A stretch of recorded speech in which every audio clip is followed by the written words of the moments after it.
புதுசா காப்பி பொடி வாங்கியிருக்கேன். காப்பி போட்டு தரட்டுமா? புது காப்பி பொடியா? 4 கிலோவா? தெரியும், லிஸ்ட்ல இருக்கு.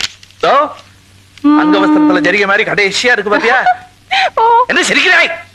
அக்கமாலியா நோக்க எங்க ஆத்தா அக்கவுண்ட்ல உங்க பள்ளிக்கு சாமான் வாங்குறா? தப்புதான். ஆனா பாட்டி என்ன சொன்னா தெரியுமோ? கல்யாணத்துக்கு அப்புறம் எப்படி இருந்தாலும் உப்பு புளி அரிசியில நீங்க தான் வாங்கி போட போறேன். அதை இப்பவே வாங்கிண்டா என்ன தப்புன்னு கேட்டாள். யாருக்கு கல்யாணம்? நேக்கா நோக்கா நேக்கு நோக்குமா? ஆராகும் சொன்னது பாட்டி. பாட்டி உன்னோட ஒரு பாட்டி. பாட்டி சொன்னா நம்பிடுறா? விசாரிக்கணும் பாபா. குதிரை ஆட்டமா வளர்ந்துருக்காய், தூண்ல பால் நிற்கிறாய், விசாரிக்கணும் தோணலையா நோக்கு? பார், நீ அழகா இருக்காய் இல்லைங்களே, அதுக்காக கையை பிடிச்சா கல்யாணமா? வரது குட்டின்னு என் கூட கஷ்டத்தை சொல்லிட்டு அசிங்கமா ஒருத்தன் நிப்பான்னு பாத்திருக்கியா? அவன் கையை நான் டெய்லி பிடிக்கிறேன், அதுக்காக அவனை கல்யாணம் பண்ணிக்க முடியுதா? ஈஸ்வரா, உங்களை இல்லை குருவாயிரப்பா. புதுசா காப்பி